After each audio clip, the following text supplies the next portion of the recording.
Halo, selamat siang pemirsa Duta TV yang ada di rumah. Kembali lagi bersama saya Maulidia Putri tentunya dalam program Jaksa Menyapa.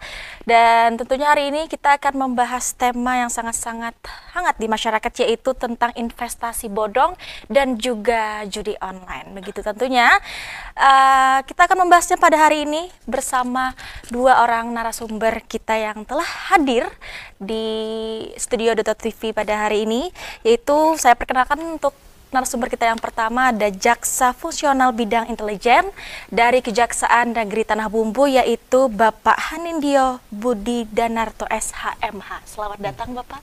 Yeah. Oke, bagaimana kabarnya Bapak hari ini? Baik. Baik, alhamdulillah baik sekali. Baik, pemirsa, Bapak Hanin tidak sendiri tentunya. Bapak Hanin juga ditemani oleh Kasubsis 1 Intelijen dari Kejaksaan Negeri Tanah Bumbu, yaitu Bapak Mahendra Ridwanul Gani SHMH. Selamat datang, Pak. Siap, Mbak. Selamat Terima kasih sudah disambut untuk kami berdua. Baik, luar biasa sekali pemirsa. Seperti yang saya bicarakan tadi, bahwa kita hari ini akan membahas tentang investasi bodong dan juga judi online. Ini sangat-sangat menarik sekali.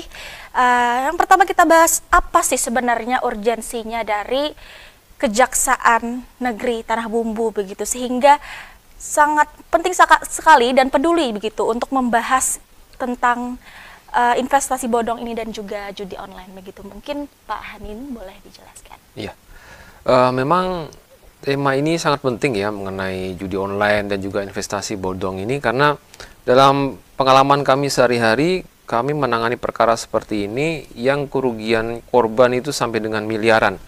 Jadi perkara ini bisa menyentuh siapa saja, korban bisa terjadi pada siapa saja, mulai dari dewasa, anak-anak, laki-laki, perempuan bisa terjebak oleh judi online dan investasi bodong ini.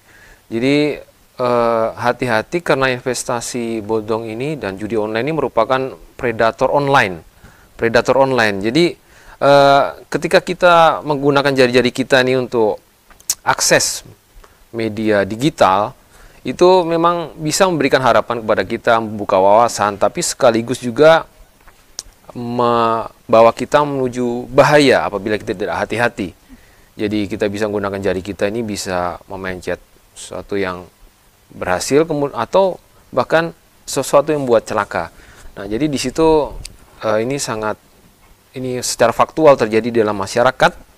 Korban cukup banyak, kerugian sangat besar, dan bisa lapisan masyarakat manapun bisa menjadi korban. Nah, karena itu kami ingin memberikan edukasi lah, tips-tips buat masyarakat ini supaya terhindar dari judi online dan juga investasi bodong ini.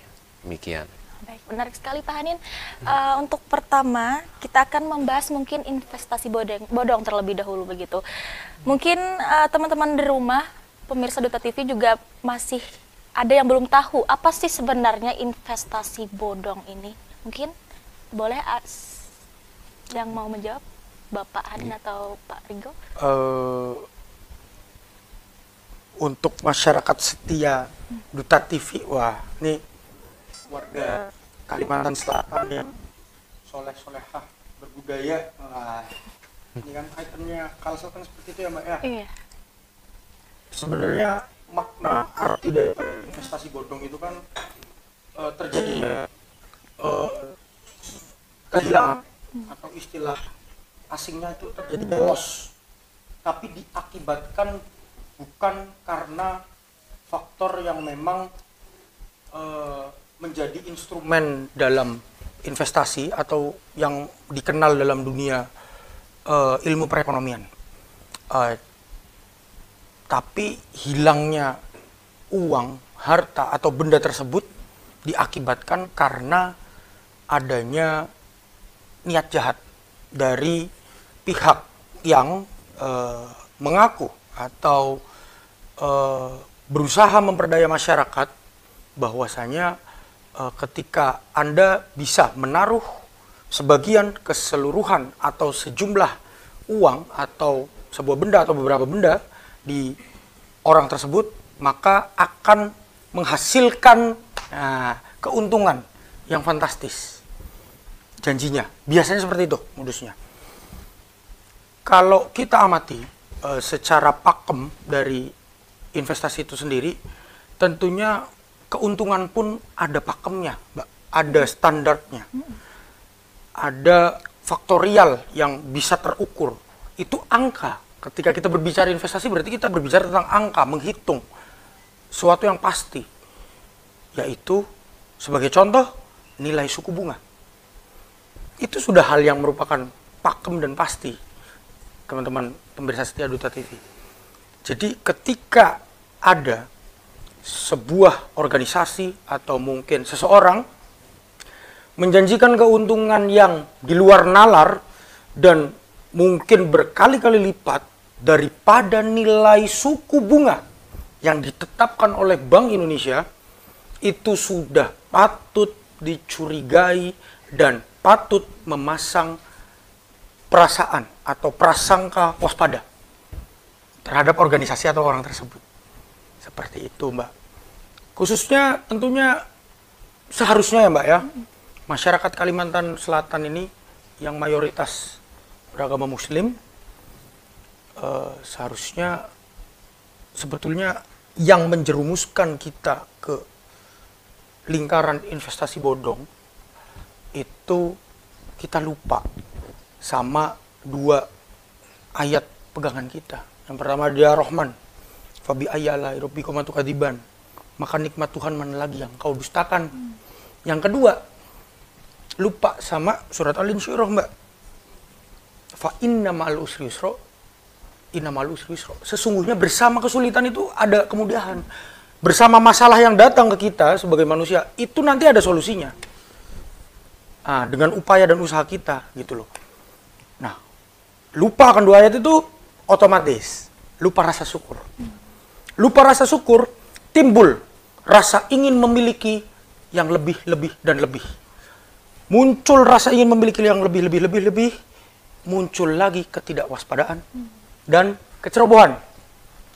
Dan mudah percaya terhadap janji manis daripada pelaku investasi bodong itu sendiri. Jadi itu yang sering dan acap kali terjadi, terutama di tanah bumbu ya, Pak Hanin.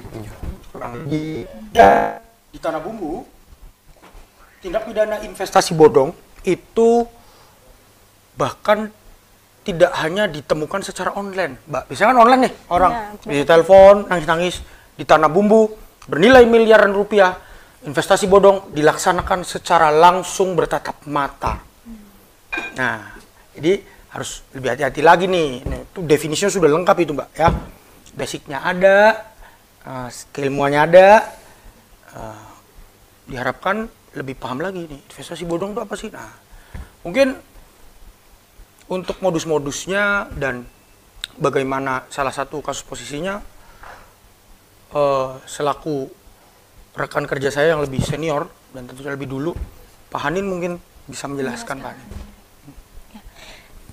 Tadi sangat menarik sekali, Mas Gani, disebutkan bahwa investasi bodong di tanah bumbu itu bukan hanya secara online, tapi secara langsung tatap mata seperti itu. Ya. Lalu bagaimana sih Kejaksaan Negeri Tanah Bumbu ini menangani kasus yang seperti itu? Alhamdulillah, kebetulan di 2 bulan terakhir ini, saya dan Pak Hanin itu dapat tugas ya spesial, dikatakan spesial, ini spesial banget karena kami digandeng untuk bekerja sama dengan bagian hukum Sekretariat Daerah Pemerintah Kabupaten Tanah Bumbu untuk roadshow ke kecamatan-kecamatan dengan mengundang beberapa masyarakat, perangkat desa, camat, sekretaris camat, dan semua perangkat kecamatan yang ada di Kabupaten Tanah Bumbu. Di situ kami juga fokus menyampaikan sosialisasi berkenaan dengan investasi bodong, bagaimana cara menghindari investasi bodong, dan pakem-pakem apa sih yang perlu dikenali gitu, untuk mewujudkan upaya preventif, yaitu pencegahan masyarakat di Kabupaten Tanah Bumbu, terutama mungkin di daerah yang masih belum begitu mengetahui, Mbak, berkaitan dengan instrumen investasi yang real dan paling mutakhir, paling modern sekarang itu seperti apa, diterjunkan sama bagian hukum Setda Tanah Bumbu disosialisasikan secara langsung. Di situ antara saya dengan Pak Hanin, kami tidak hanya mensosialisasikan dari segi hukum dan bagaimana kita harus bersikap hati-hati aja, Mbak. Kami rela memberikan contoh bagaimana instrumen investasi yang satu sedang memang tren dan mutakhir, sedang digemari oleh masyarakat, penggemar investasi seperti saham, koin, ada juga reksadana dan lain sebagainya.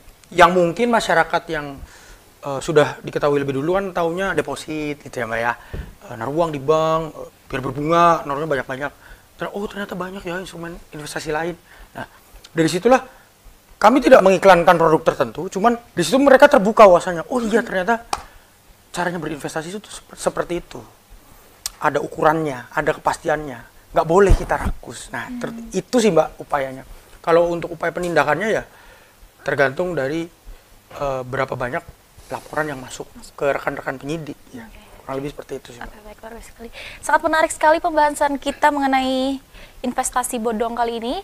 Baik pemirsa Duta TV yang ada di rumah, jangan kemana-mana. Selanjutnya kita akan membahas lebih dalam lagi mengenai judi online dan juga investasi bodong ini. Jangan kemana-mana, tetaplah di program Jaksa Menyapa.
Baik, masih bersama kami pemirsa Duta TV yang ada di rumah tentunya dalam program Jaksa Menyapa.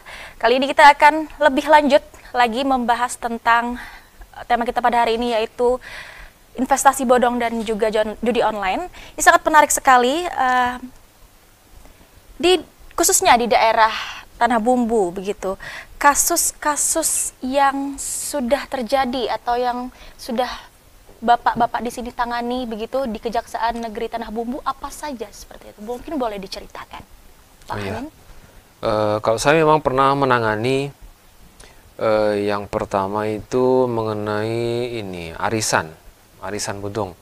Jadi dia menggunakan status di WhatsApp, kemudian mempromosikan di Facebook, di Instagram. Jadi dia tulis di situ 2 juta get 3 juta, 4 juta get 6 juta. Nah, jadi maksudnya investasi 4 juta dia dapat 6 juta gitu. Kemudian ada juga mengenai jual beli sawit. Jual beli sawit. Nah, jadi yang paling banyak korbannya ini yang arisan online. Ini ibu-ibu. Iya, dan itu tidak 1-2 kasus saja. Tapi saya tangani 2 kasus tuh arisan online itu. Jadi dia mempromosikan, kemudian ada nasabah yang setor, orang yang setor, kemudian ada orang lagi setor karena tertarik kan arisan, setor. Nah kemudian yang setor paling lama ini dia dapat pengembalian sesuai dengan janji, jadi dapat 6 juta gitu. Tapi sebenarnya uang itu berasal dari anggota-anggota baru.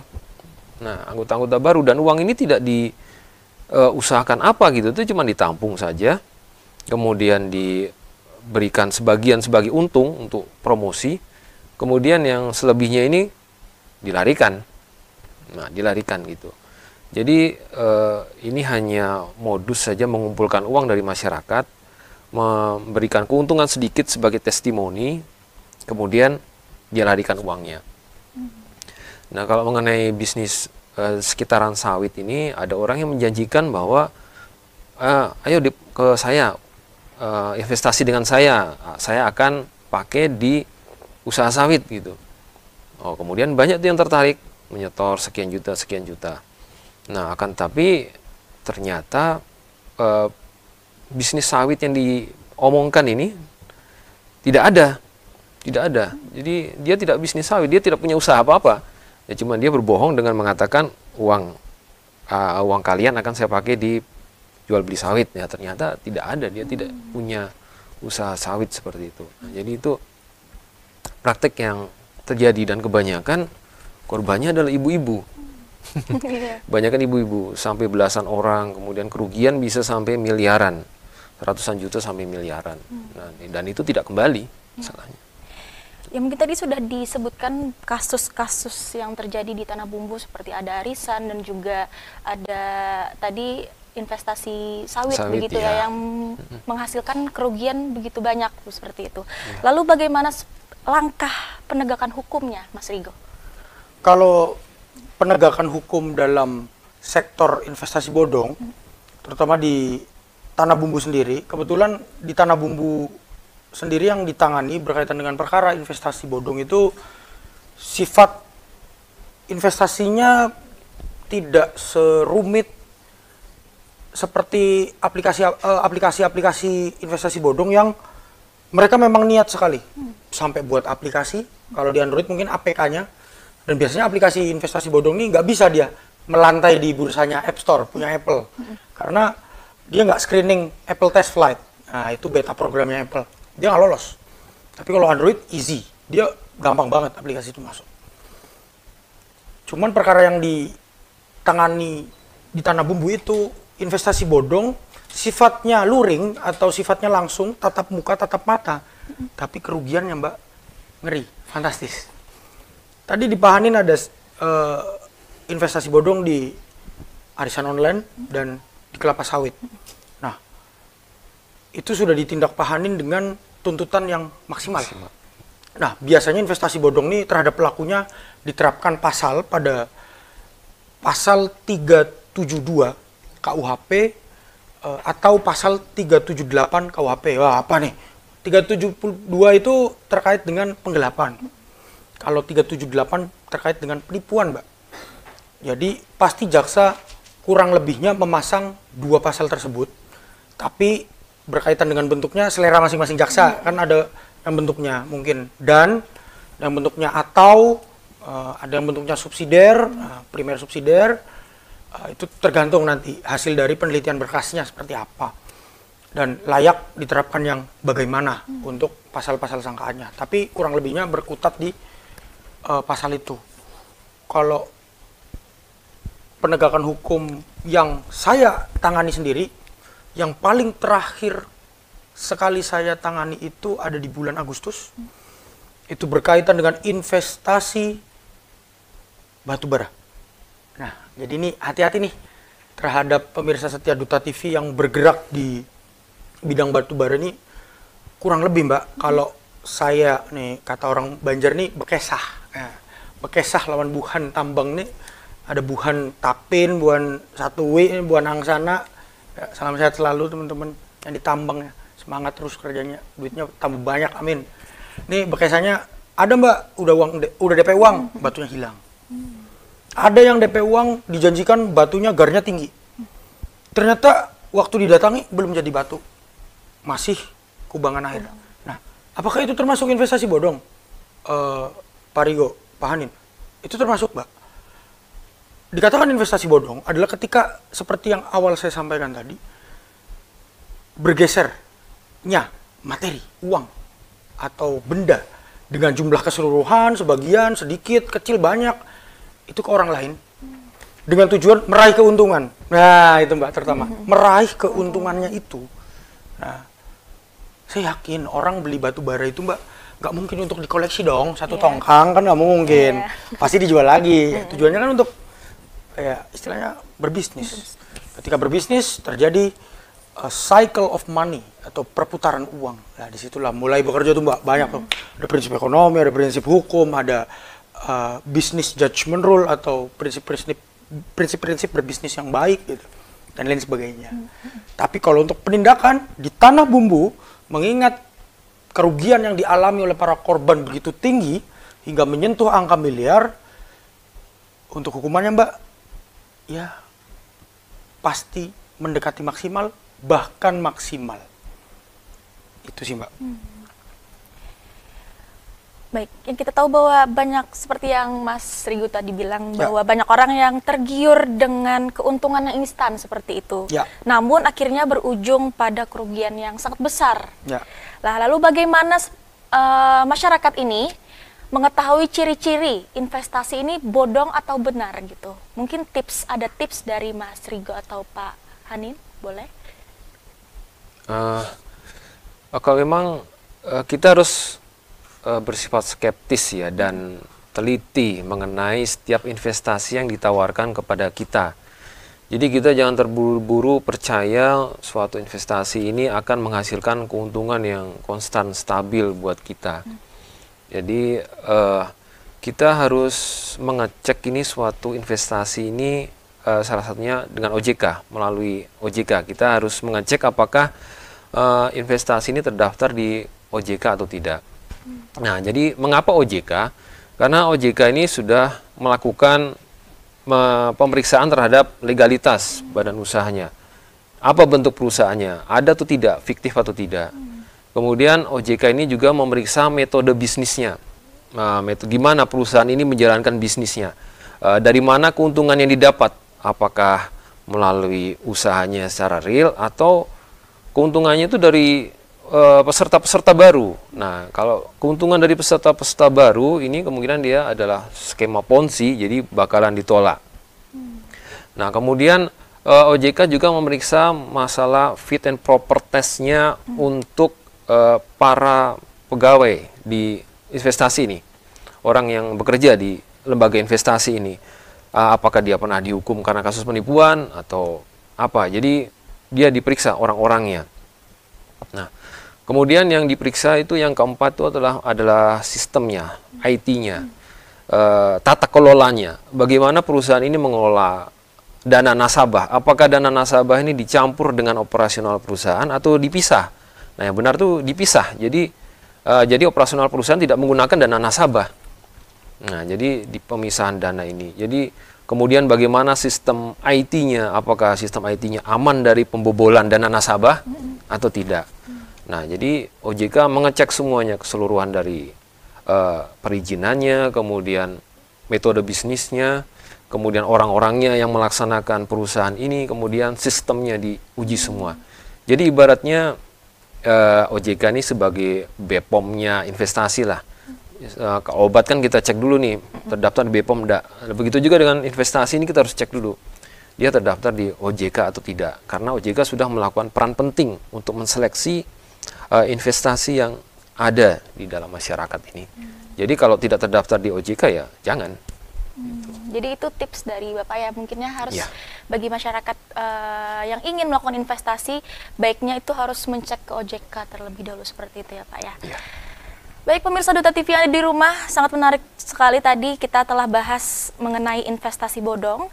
Dan tentunya jangan kemana-mana, setelah ini kita akan membahas tema kita juga yang hari ini, yaitu membahas tentang judi online yang sekarang sangat-sangat banyak sekali, sampai dengan generasi muda pun ikut-ikutan begitu untuk melakukan yang namanya judi online ini. Oke pemirsa yang di rumah, jangan kemana-mana, tetaplah bersama kami dalam program Jaksa Menyapa.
Baik pemirsa, terima kasih masih bersama kami tentunya dalam program Jaksa Menyapa. Kali ini kita akan lanjut membahas tentang tema kita pada hari ini, yaitu investasi bodong dan juga judi online. Dan kali ini kita akan lebih dalam membahas tentang judi online. Kemudian untuk pertama, saya akan menanyakan apa sih sebenarnya judi online ini dan bagaimana penegakan hukumnya. Mungkin boleh Pak Hanin? Oh iya, judi online ini merupakan aplikasi judi. Dibilang judi online ini adalah untuk membedakan antara judi konvensional. Jadi di sini makanya disebutkan judi online. Nah, ini merupakan perjudian. Jadi keuntungan itu tidak bisa diperoleh secara pasti, tapi untung-untungan saja. Dan dilakukan melalui media online seperti telepon genggam, kemudian handphone, kemudian menggunakan situs web. Dan penegakan hukum di Tanah Bumbu ini sudah dilaksanakan beberapa kali, termasuk yang pernah saya tangani itu judi online menggunakan aplikasi D777. Jadi aplikasi ini memang tidak ditemukan di Play Store, tetapi si orang ini yang terdakwa ini, dia dikenalkan oleh temannya. Jadi temannya bilang, ini asik nih aplikasi ini, coba. Nah, coba. Dia ketagihan. Karena awalnya dia mencoba, dia melihat tampilannya menarik ini.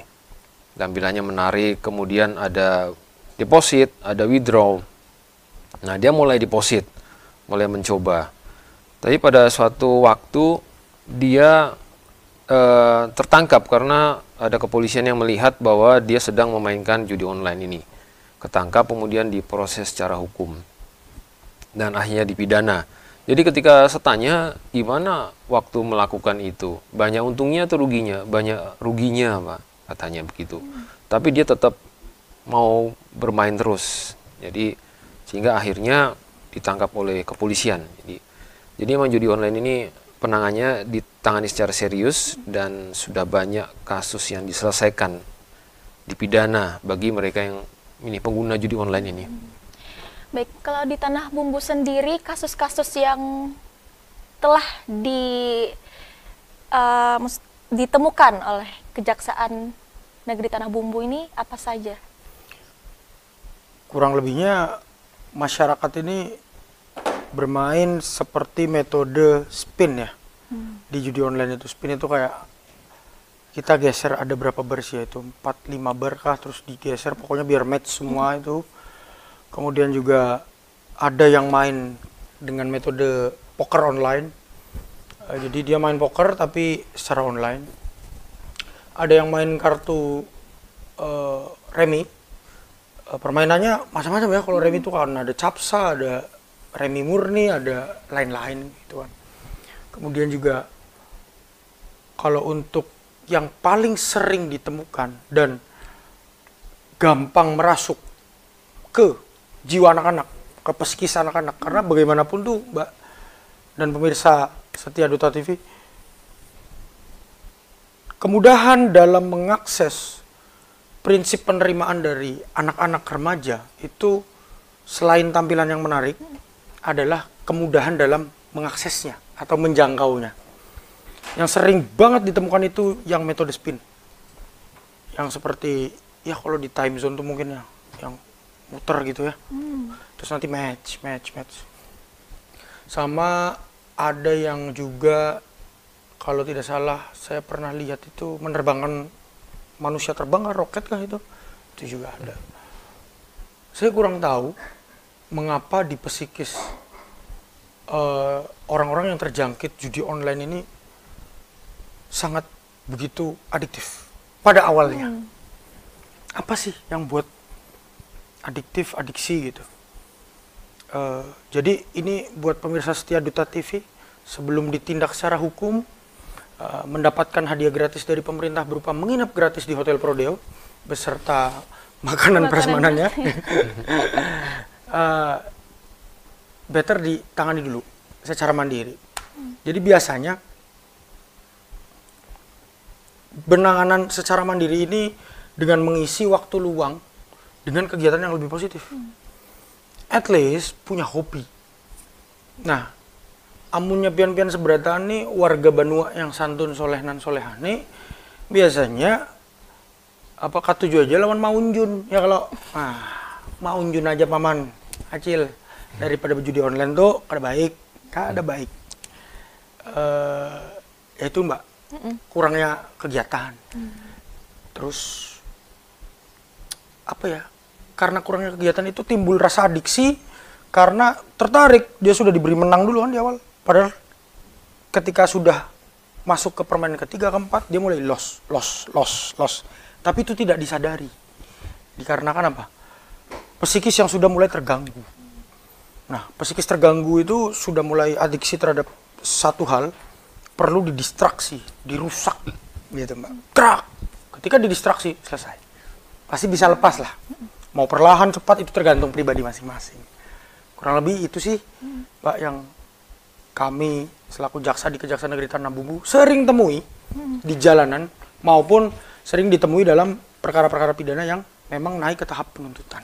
Kurang lebih itu. Mengenai hukumannya sendiri, Mas Rigo, di Tanah Bumbu sendiri kasus judi online yang paling disorot seperti itu. Kalau judi online nih optik sorotan kami malah mohon izin per kemarin mbak kami dapat surat edaran dari Jaksa Agung Muda Tindak Pidana Umum berkaitan dengan penanganan perkara judi online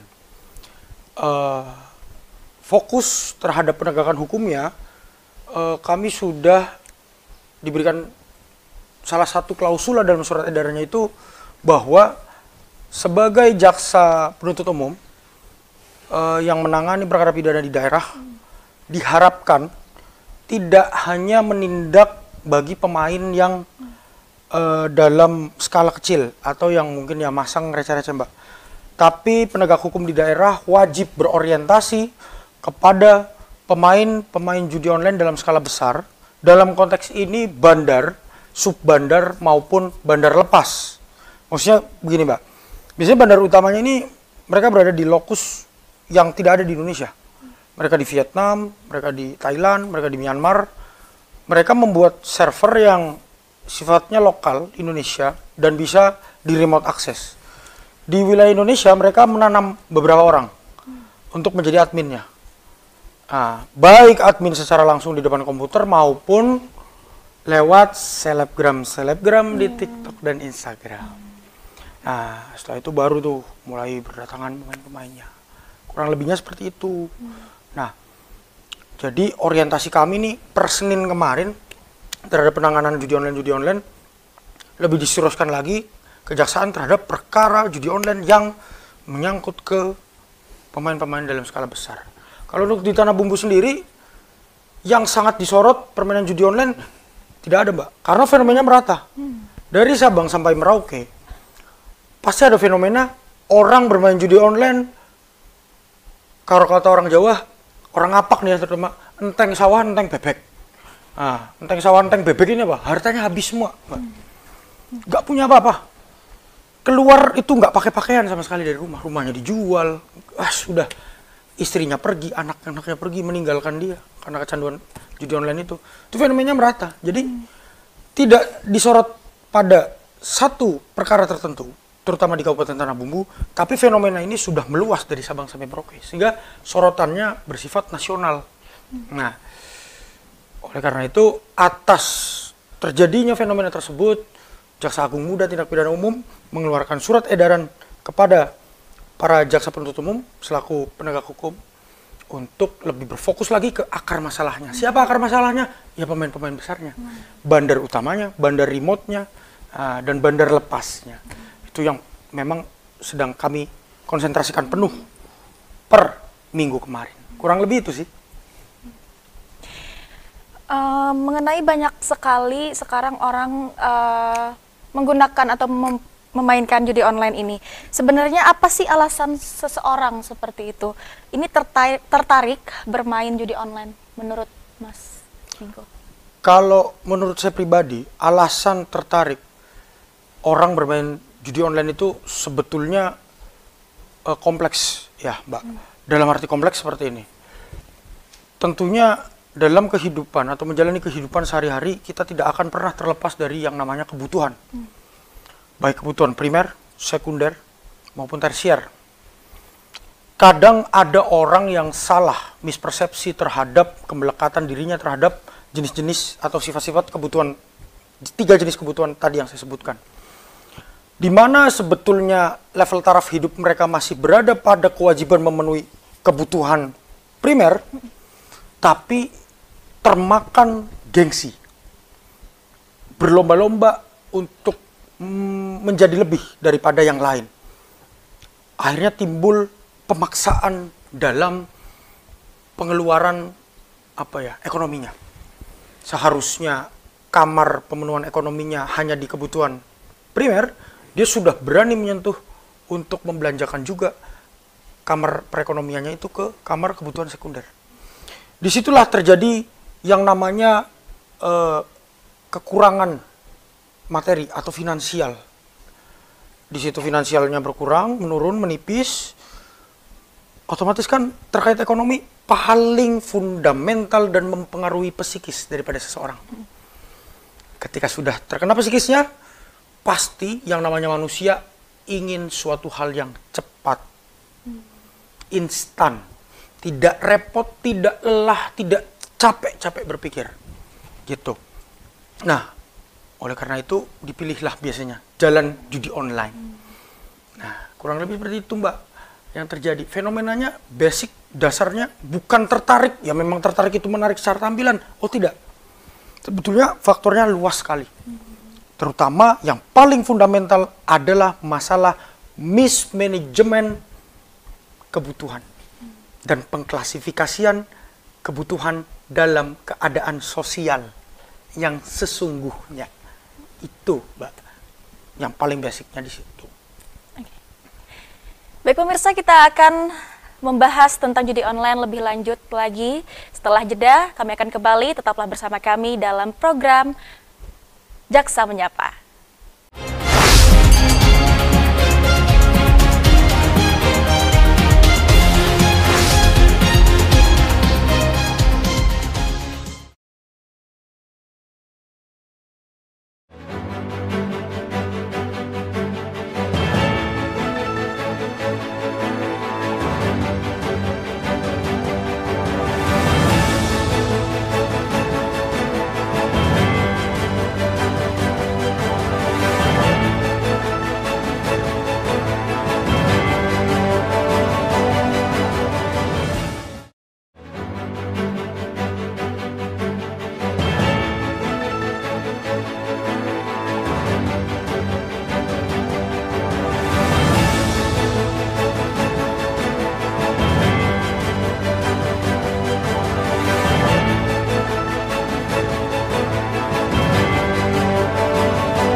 Baik pemirsa, terima kasih masih bersama kami tentunya dalam program Jaksa Menyapa. Sangat seru sekali tadi kita membahas tentang judi online. Selanjutnya kita tahu bahwa banyak sekali masyarakat sekarang yang tergiur dengan judi online. Lalu bagaimana upaya-upaya, terutama upaya dari Kejaksaan Negeri Tanah Bumbu untuk memberantas judi online sendiri? Mungkin boleh Bapak Hanin? Ya. Untuk memberantas judi online ini kami bergerak di 2 sisi. Yang pertama pemberantasan melalui penegakan hukum, yang kedua pencegahan melalui sosialisasi ya seperti ini. Nah, jadi saya pernah membaca berita bahwa ada seorang anak yang kecanduan judi online sampai terlibat juga dengan pinjol. Nah, di sini yang pelakunya adalah anak-anak. Nah, di sini saya memposisikan diri saya sebagai orang tua. Di rumah kami punya aturan, jadi anak saya itu tidak jam 9 malam itu handphone sudah kami tarik. Nah, kami taruh di kamar kami. Jadi lewat dari jam 9 tidak boleh main HP, harus tidur. Nah, demikian juga orang tua harus punya pengawasan terhadap handphone anaknya. Orang tua harus tahu passwordnya, orang tua harus tahu isinya HP anak-anak itu. apakah ada aplikasi judul atau tidak. Jadi kemudian kalau ada komputer juga di rumah harus sering-sering diawasi. Apakah ada web judi online yang pernah dibuka oleh anak-anak atau tidak. Jadi bagi orang tua harus mengawasi handphone anaknya secara ketat. Jangan sampai ada orang tua yang tidak tahu password HP anaknya. Takutnya nanti di situ ada pornografi, ada judi online, ada segala macam yang jelek. Nah, jadi tetapkan aturan yang ketat untuk anak-anak Anda. Nah, jadi bagi para orang tua juga fokuslah pada pekerjaan yang sudah dimiliki oleh para orang tua. Jadi cari tambahan itu boleh, tapi harus berhati-hati gitu. Tidak dengan cara untung-untungan. Jadi harus dengan cara yang pasti, yang aman, sehingga yang diharapkan income tambahan itu dapat terwujud. Jadi bukan kerugian yang dialami, tapi keuntungan yang kan harus bersikap hati-hati gitu. Baik, tadi sudah dijelaskan bahwa peran orang tua juga sangat penting begitu dalam mencegah anak bermain judi online. Jadi salah satu upaya tadi juga disebutkan bahwa Kejaksaan Negeri Tanah Bumbu juga mengadakan sosialisasi seperti itu. Iya, betul sekali. Sosialisasi yang kami bawakan baik di tingkat kecamatan ya, dengan audiens ibu-ibu dan bapak-bapak dengan rentang umur mulai 24 tahun sampai dengan umur 65 tahun pun ada, Mbak. Itu tentunya kami berikan pakem-pakem bagaimana bekerjanya hukum secara penindakan, yaitu adanya patroli cyber oleh unit cybercrime di kepolisian daerah, biasanya di tingkat provinsi. Mereka itu patroli, Mbak, sebenarnya tiap malam ya, pemirsa setia Duta TV. Mereka patroli, dilacak by IP address, by DNS address-nya, web domain-nya gimana, pakai VPN apa. Nah, itu mereka tuh berpatroli nih, teman-teman dari cybercrime Polri. Kemudian juga kami berikan ciri-ciri daripada aplikasi yang terindikasi sebagai aplikasi judi online supaya tidak terjebak. Dan kami juga beritahukan kepada masyarakat di Kabupaten Tanah Bumbu untuk yang rentang usia tadi ya, itu bahwasannya beberapa instansi dan lembaga telah menerapkan aturan bagi yang nomor handphonenya atau nomor identitas kependudukannya terindikasi atau terdaftar atau tercantum dalam daftar yang pernah mengakses situs judi online dan bermain. Nah, itu di blacklist dari semua jenis bantuan. Yang sudah menerapkan secara efektif dan efisien itu Kementerian Sosial Republik Indonesia dengan pilot project di beberapa daerah, dan juga pemerintah Provinsi Daerah Khusus Jakarta pada era pemerintahan Gubernur baru sekarang yang sedang aktif, Bapak Pramono Anung, sudah menerapkan itu, Mbak. Dengan harapan juga adanya sosialisasi itu menjadi masukan bagi bagian hukum Setda Tanah Bumbu, mungkin nanti jadi masukan ke prinsipal yang ada di Kabupaten Tanah Bumbu untuk membuat aturan yang serupa. Bahkan level Bapak Gubernur Kalimantan Selatan kalau mau pun sangat bagus mungkin ya untuk mengendalikan masyarakat agar terhindar dari yang namanya judi online. Nah, karena lebih baik dapat bantuan, Mbak. Pasti kalau judi online kan, nah bertaruh dulu di situ. Bisa nggak dapat, dan kemungkinan nggak dapatnya mungkin akan lebih besar gitu. Nah, itu yang kami sosialisasikan. Jadi kemudian juga dari segi untuk anak-anak remaja, biasanya juga kami sosialisasikan juga nih anak-anak remaja yang tergolong kategori remaja awal, remaja pubertas, dan remaja yang mulai menjajaki fase dewasa. Nah, ini biasanya remaja yang akan menjajaki fase dewasa ini, Mbak, mereka mulai tertarik nih. Mereka nggak tertarik sama judi online. Nah, mereka akan mulai tertarik dengan yang namanya instrumen investasi saham, forex, bitcoin, ethereum. Nah, hati-hati juga. Ya, mungkin juga beberapa kalangan milenial, ya, kita nih kalangan milenial lalu kelahiran 90 dan 90s club nih, mulai tertarik main instrumen investasi itu. Tapi ingat mungkin ya, bapak-bapak, ibu-ibu, adik-adik, kakak-kakak, om, paman, julak, acil, apabila terjun ke dunia investasi yang lebih tingkatannya lanjut, advance ya, seperti saham, reksadana dan lain sebagainya, apabila tidak disertai dengan dasar-dasar ilmu yang memadai dan memang berkaitan dengan bagaimana bekerja ini instrumen investasi tersebut, kurang lebihnya sebetulnya jatuhnya sama, Mbak, dengan judi online. Karena di situ timbulnya bertaruh dan berharap. Sedangkan apabila masuk ke dunia investasi yang tingkatannya lanjut atau advance, tidak hanya bertaruh dan berharap saja, tapi ada analisa fundamental dan teknikal yang dilakukan di situ. Kurang lebih itu sih, Mbak, perbedaannya. Gitu. Baik pemirsa, kita berada di penghujung acara kita pada hari ini. Maka berikutnya kita akan dengarkan bersama closing statement dari dua narasumber kita pada hari ini. Mungkin boleh yang pertama Bapak Hanin? Iya. Kami Kejaksaan Negeri Tanah Bumbu mengajak masyarakat untuk waspada di dunia maya untuk mengamankan harta di dunia nyata. Jadi kita harus waspada supaya harta di dunia nyata ini aman gitu. Nah, demikian. Boleh selanjutnya closing statement dari Mbak Rigo. Mungkin kalau statement dari saya nih harus yang lebih ke teman-teman nih, terutama masyarakat Banjar, intinya sama. Saya ada pantun untuk closing statement saya buat semua teman-teman pemirsa setia Duta TV. Iwak papuyu, iwak haruan. Cakep. Sehat dan sukses serta sugih selalu gasan pian seberataan. Luar biasa sekali.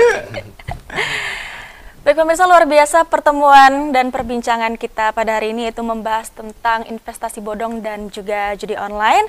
Terima kasih pemirsa telah bersama kami, tentunya menyimak dari awal sampai akhir segmen kita pada hari ini. Sampai jumpa di episode Jaksa Menyapa berikutnya. Kami ucapkan terima kasih juga kepada kedua narasumber kami yang telah hadir pada hari ini. Sampai jumpa dalam Jaksa Menyapa berikutnya. Wassalamualaikum warahmatullahi wabarakatuh.